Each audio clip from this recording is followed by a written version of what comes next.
Dan oke, jumpa lagi dengan saya. Kali ini saya akan sharing lagi yaitu cara mengatasi laptop yang install ulang balik lagi ke menu install ya.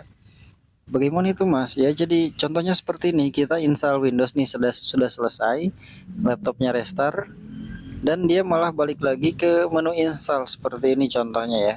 Jadi udah 100% mah balik lagi ke sini. Kalau misalkan balik lagi nggak bakal selesai ya.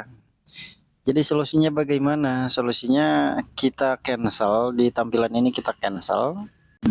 Setelah di cancel, layarnya mati, flashdisknya langsung cabut ya. Nah, layar mati, flashdisk langsung cabut. Nah, nanti flashdisknya kalau misalkan dicabut, dia bootingnya nggak ke flashdisk lagi, melainkan langsung ke SSD atau ke harddisk yang sudah kita install, teman-teman. Kayak gitu, teman-teman ya. Sangat mudah, sangat simpel, dan sangat sepele sekali.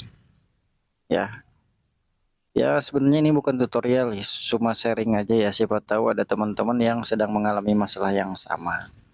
Infonya receh banget ya, tapi nggak apa-apa deh ya. Nggak apa-apa, receh juga lah.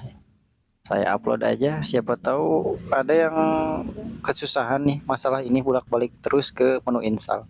Oke teman-teman, mungkin infonya cukup sampai di sini saja ya. Terima kasih sudah hadir, sudah mampir. Jangan lupa ya like subscribe channelnya teman-teman agar channelnya nggak sepi terus ya. Oke, semoga selalu sehat ya dimanapun berada. Assalamualaikum warahmatullahi wabarakatuh.